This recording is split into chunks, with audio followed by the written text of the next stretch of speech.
Magandang umaga po sa ating lahat. Update muna tayo dito sa ating binabantayang bagyong na si Neneng mula sa nilabas natin Tropical Cyclone Bulletin kaninang 5 a.m. Ang Pag-asa ay may minomonitor na 3 bagyo. Lahat ito ay Tropical Depression category sa loob at labas ng ating Philippine Area of Responsibility. Umpisahan natin dito sa bagyong si Neneng na nasa loob ng ating PAR. Huling namataan sa lahing 675 kilometers east ng Itbayat, Batanes. May taglay na lakas na hangin na 55 kilometers per hour at pagbugso na umaabot ng 70 kilometers per hour. Ito'y kumikilos westward sa bilis na 15 kilometers per hour. Para naman sa mga bagyo na nasa labas ng ating Philippine Area of Responsibility, upisahan natin nandito sa may West Philippine Sea.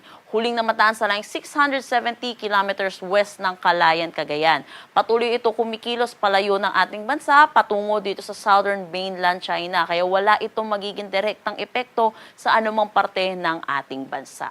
Samantala, yung bagyo naman na nasa east ng ating bansa, huling namataan sa lahing 3,090 kilometers east ng northeastern Mindanao. Sa ngayon, mataas pa po yung uncertainty na itong bagyong ito, pero inaasahan natin dahil sa bagyong ito, next week, magkakaroon muli tayo ng enhancement ng southwest monsoon na magpapaulan sa malaking bahagi ng ating bansa. So yun po, para sa ating mga kababayan, tutok tayo lagi sa updates na nilalabas ng Pag-asa, lalo na sa development netong 3 bagyong ito.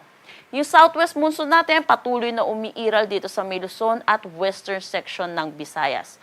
Dulot nito, asahan natin buong Luzon pa rin at dito sa may Aklan at Antique ang makakaranas pa rin ng mga pag-ulan dulot ng habagat. Sa nalalaming bahagi naman ng Visayas, pati na rin sa buong Mindanao, makakaranas naman sila ng maaliwalas na panahon. Pero yun din po, asahan din natin yung init at alinsangan, lalo na sa tanghali hanggang hapon na may mga posibilidad ng localized thunderstorm pagdating sa hapon at sa gabi.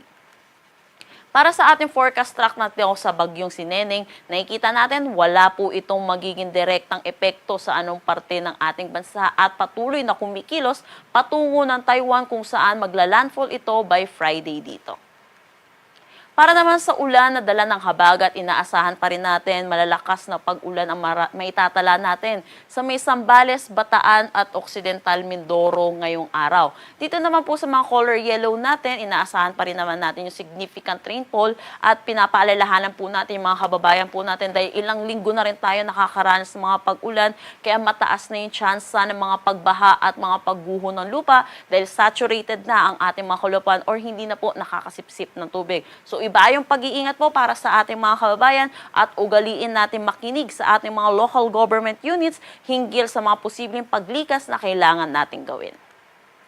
Bukas naman, inaasahan natin malilesen na yung mga pag-ulan dulot ng habagat. Inaasahan pa rin naman natin yung mga significant rainfall dito sa Ilocos Norte, Ilocos Sur, La Union, Pangasinan, Zambales at Bataan.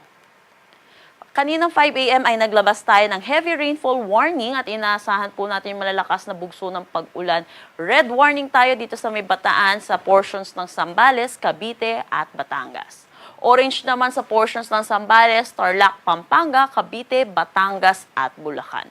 Yellow dito sa Metro Manila, Rizal, portions ng Nueva Ecija, Batangas, Quezon, Tarlac, Pampanga at Bulacan. So iba yung pag-iingat po para sa ating mga kababayan, lalo na po yung papasok po ngayong umaga. Wala naman tayong nakataas na anumang gale warning sa anumang seaboards ng ating bansa.